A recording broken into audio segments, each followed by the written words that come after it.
Hey guys, my name is Scoby and welcome back to another video. In today's video I'm going to be showing you how to set up Dolphin, a GameCube and Wii emulator on your PC in 2026.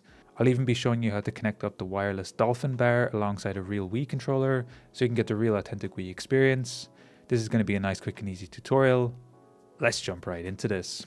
So the first thing we're going to need to do for today's video is come to this link. Links is always in the description down below. And this is going to be to download Dolphin, which is going to be our Wii and GameCube emulator that we're going to be using in today's video. Simply come here, click on the download button here on the top. And we're going to be downloading the latest Windows release here. You will most likely need the x64 version. Click this, and then your download will begin. While we're in our web browser, we're also going to be coming over to the website 7-Zip, and this is where we're going to be downloading an application to extract our games a little bit later on. Simply come here, click download, and download the latest version of 7-Zip. So I have all of my needed files here. I'm first going to be starting by installing 7-Zip. I have my exe file here. Double click this, click yes on the Windows pop-up, select your install location. I'm just going to be leaving it on my C drive. Click install, click close, and then 7-Zip is installed. From this point, we're going to be talking about ROMs or game files. And here I have two folders, one for GameCube games and one for Wii games. Now I will mention up front, I'm not going to be showing you in today's video where to download games. You will need to find your own. A quick Google search will help you out. Or if you have the original discs of your Wii games, you will be able to rip them onto your hard drive. Our games that we're looking for that would be supported in Dolphin. We're specifically looking for .iso or disk image files. When you download a game, they will most likely not come in a .iso format. Instead, they will come in a .7-Zip or a .rar format, a compressed file. These will need to be extracted first before we can play the games in Dolphin, and that's where 7-Zip comes in. So if you have this folder icon with a zip next to it, we're first going to have to right-click, show more options, 7-Zip, extract here, and this is going to extract the game file. Once this is done, you should be left with a .iso format file, and that's exactly what we're looking for. From this point, we now have our Wii and GameCube games we can check a little bit later. The next thing we'll have to do is extract our Dolphin file and install our emulator. So Dolphin is in a 7-Zip file, so we'll first need to extract it.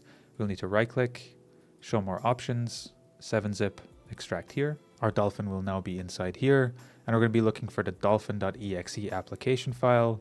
Double-click to run this. You can then click yes if you want to allow usage statistics to be reported, and then Dolphin will be opened up. The first thing we're going to be doing is testing a game just to make sure everything is up and running. Then we're going to be running through a couple of settings and setting up controllers. So to open a game, we can click open here on the top left. We can select any game that you want to test. I'm going to be using Sonic Heroes as an example. Click open, and it will start to run right away. We can see that our game will load immediately on Dolphin, and you should expect pretty good performance overall. Now that we've confirmed this works, we're going to be closing it down. Click yes, and we're going to be editing some settings inside Dolphin.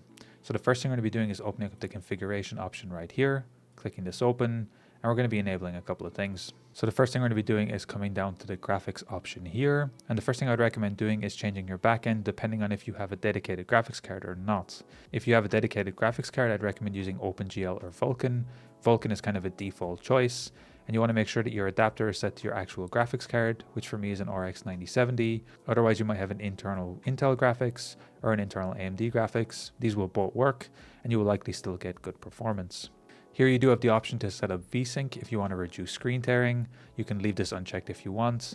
And you can also set games to start in full screen by default, which is something I would recommend doing, just so your games start in full screen and you don't have to try to find a full screen option later. The aspect ratio you can leave on auto if you want, or if you want all of your games to be in widescreen, you can force 16:9. Here you can kind of pick and choose. For some GameCube games and some Wii games, it will actually stretch content, which some people will not like. So here you can pick and choose what you want. I'm going to be leaving it on auto for the moment, but you can play with this depending on what you want to do.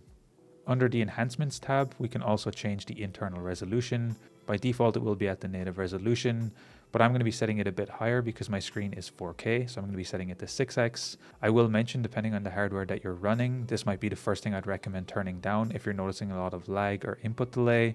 This would be the first thing I'd recommend lowering to a lower amount. We're then going to be increasing the anti-aliasing. I'm going to be setting it to 8x. It can just help the games look a bit better. Again, keep performance in mind if you are having issues. And texture filtering I'm going to be setting to 16x, which can also help with the resolution. The rest here I'm going to be leaving alone. Just to mention, the widescreen hack is also an option here. If you are planning to run your games in widescreen, it can be something to check. and HDR processing if you want to run your games in HDR. From this point, we can then come to the controllers tab, and first we're going to be setting up a normal Xbox or PlayStation controller, which I'll be showing in a second. And right after that, we're going to be setting up our sensor bar with a real Nintendo controller.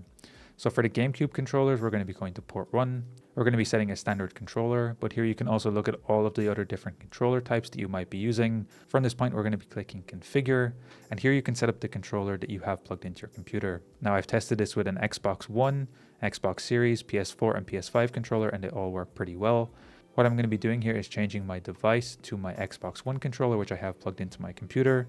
And from this point, what I'll have to do is go and map each of these buttons. So you need to select the button that you want to remap, press the button on your controller, and you're going to be going through and setting each one.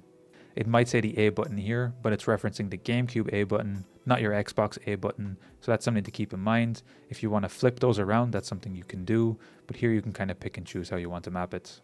Once you have everything mapped, I'm going to be making a profile called C1-Xbox. Click Save. And now our controller should be set up. From this point, we're going to be looking at the Wii Motes and the sensor bar as mentioned. So before we dive into actually setting up the controller, I am going to be mentioning I am using the Mayflash Dolphin bar, which you can get on AliExpress or Amazon. It's around 20 to 30 euro depending on where you get it and the shipping that you get. And this is where I'm also going to be taking out my camera to show you how the sensor bar will work and how we can set up the Wii Mote. But it's a really cool device. I'll be leaving affiliate links in the description down below if you're looking to get one. I think it's really cool. So the first thing we need to do is get our sensor bar and plug the USB controller directly into our computer.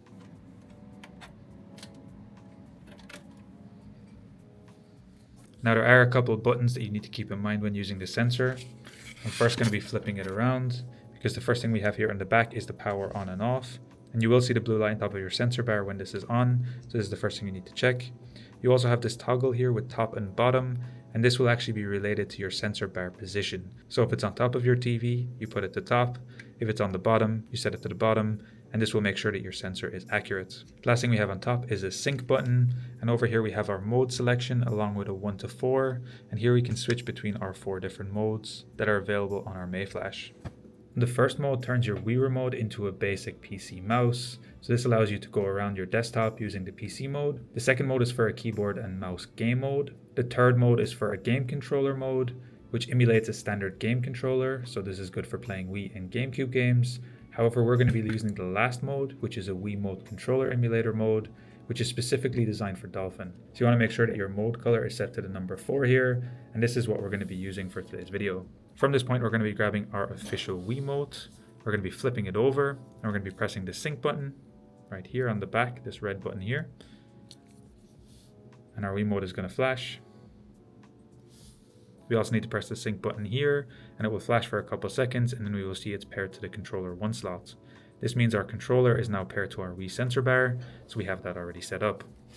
So once this is done, we can head back over to Dolphin. And here we're going to make sure that our Wii Mote option is set to enable the Wii Mote sensor bar. We're then going to be setting our Wii Mote 1 to a real Wii Mote, which is going to be a real Wii Mote, of course, which is what we're using here. So we'll not try to emulate anything. Click refresh just to make sure everything works. And then we can close this down. We're then going to be setting up our game directory. We simply double click here.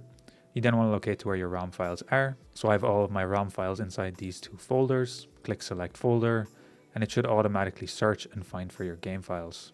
I have my GameCube games here. So here I have all my games selected. In the end, I did need to put my Wii and GameCube games inside one folder. So this is something you might need to check as well. And here we can see I have all my Wii and GameCube games that I have selected. From this point, I'm going to be launching my Super Mario Galaxy game just to show that the Wii Mote works correctly. Double clicking this. Now, depending on the disk files you're getting, you might get this warning. I do not have any particular issues when this warning shows up. So just click I'm aware, click OK, and then our game is going to launch. Now from this point, I'm going to be doing this with the wheel remotes. And here we can see as I move my Wii Mote around, it's a little bit hard to get this on camera, that it does work. And just like that, we can see that the Wii games do work perfectly with our Wii Mote and our nunchuck. This will also work for Motion Plus games that you have. Of course, you will need the Motion Plus adapter or a controller with that built in for that to work. I'll now also be launching a GameCube game just to show that with a controller again. And of course, all of my games are loading now in full screen as we set up with the settings that we set up previously. Anyway guys, it's as easy as that to set up Dolphin on your PC, even with a sensor bar and a real Wii Mote in 2026. If you enjoyed this video, be sure to drop a like. Subscribe if you're new, check out the other videos on the channel. Until next time, guys, as always, keep it saucy. Peace.